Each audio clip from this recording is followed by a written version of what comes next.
Pulsek impuls cut. Assalamualaikum warahmatullahi wabarakatuh. Perkenalkan, saya Zahratul Jannah, mahasiswa UIN Sunan Ampel Surabaya, Prodi Pendidikan Agama Islam.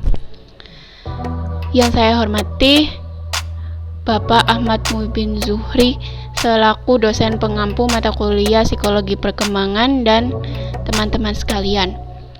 Pada kesempatan kali ini saya akan membahas tentang perkembangan pada masa sekolah.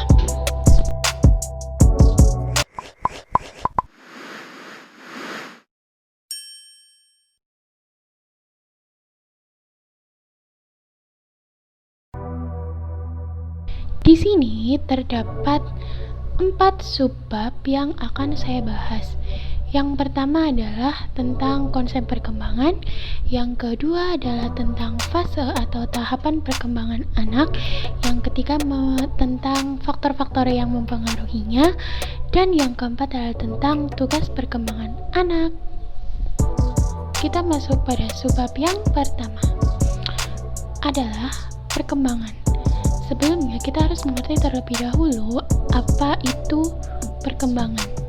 Perkembangan adalah suatu proses perubahan dalam diri individu, baik itu fisik maupun psikis atau jasmani maupun rohaninya, menuju tingkat kedewasaan atau kematangan yang berlangsung secara sistematis, progresif, dan berkesinambungan.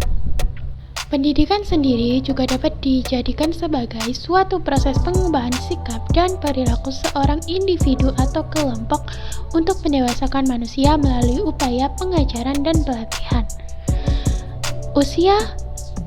Rata-rata usia anak sekolah di Indonesia ini adalah berkisar antara 6 tahun dan kemudian lulus pada usia 12 tahun.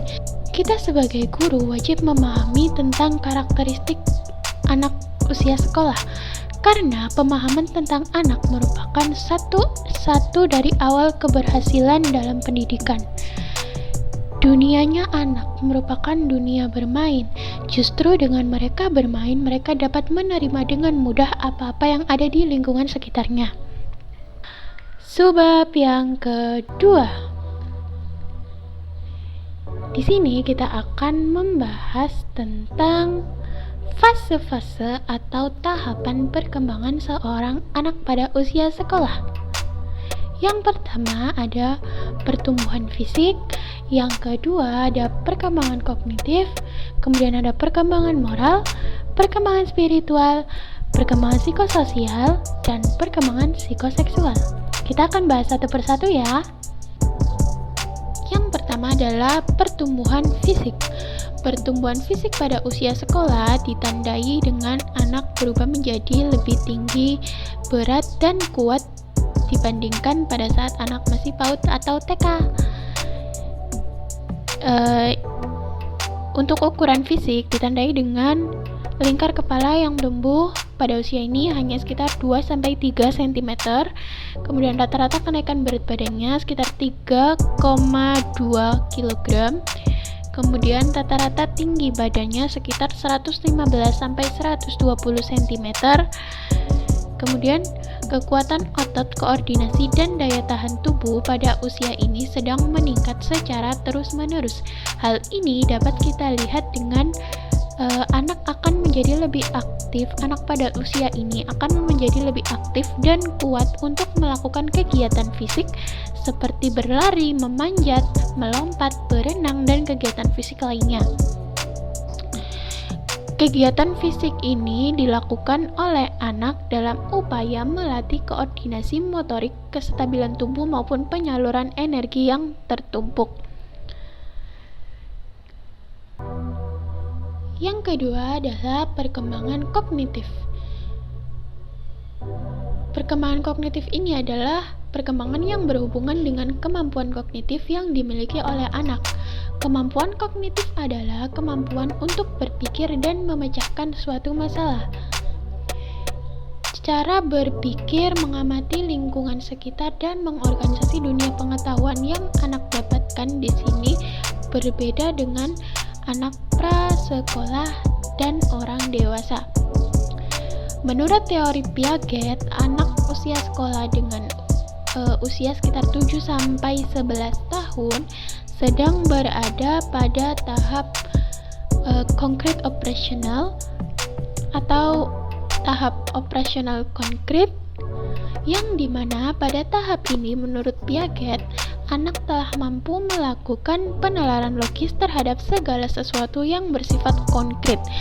Namun di sini anak belum mampu melakukan penalaran untuk hal-hal yang bersifat abstrak. Yang ketiga adalah perkembangan moral. Konsep perkembangan moral menjelaskan bahwa nilai dan norma yang ada di lingkungan sosial anak akan mempengaruhi diri anak untuk memiliki moral yang baik atau bahkan sebaliknya memiliki moral yang buruk. Sehingga yang paling berpengaruh di sini adalah lingkungan keluarga dan lingkungan sosialnya. Lingkungan keluarga dan lingkungan sosial yang lebih luas dapat menjadi pusat dari perkembangan moral bagi anak. Menurut Kohlberg, terdapat 3 tahapan perkembangan moral seorang anak. Namun untuk usia sekolah sekitar 7 sampai 11 tahun berada pada tahap prekonvensional dan konvensional. Fase prekonvensional adalah fase di mana anak sedang belajar baik atau buruk, belajar benar atau salah melalui budaya sebagai dasar peletakan nilai moral.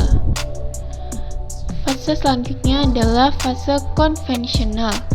Pada tahap ini, anak berorientasi pada mutualitas hubungan interpersonal dengan kelompok. Di sini, anak sudah mampu bekerja sama dengan kelompok dan mempelajari serta mengadopsi norma-norma yang ada dalam kelompok selain dalam lingkungan keluarganya. Fase selanjutnya adalah perkembangan spiritual. Pada fase ini, menurut Fowler, anak usia sekolah sekitar umur 7-12 tahun sedang berada pada tahap 2 perkembangan spiritual, yaitu di sini orang tua dan tokoh agama diharapkan dapat membantu anak dalam membedakan antara kenyataan dan khayalan. Fase atau tahapan perkembangan selanjutnya adalah perkembangan psikososial. Perkembangan psikososial ini dapat ditandai dengan 1. Meningkatnya intensitas hubungan anak dengan teman-teman sebayanya serta ketergantungan anak terhadap keluarganya menjadi berkurang. Kemudian, pada masa sekolah ini, anak mulai memiliki rasa percaya diri dan sudah mampu menyelesaikan tugas secara mandiri maupun kelompok. Dan mulai muncul tanda perkembangan identitas remaja pada anak. Selanjutnya, fase atau tahapan perkembangan yang terakhir adalah perkembangan psikoseksual. Pada fase ini, anak-anak kelompok usia sekolah 6-12 tahun sedang berada pada tahapan fase laten, di mana pada tahap ini hanya terfokus pada aktivitas fisik dan intelektual.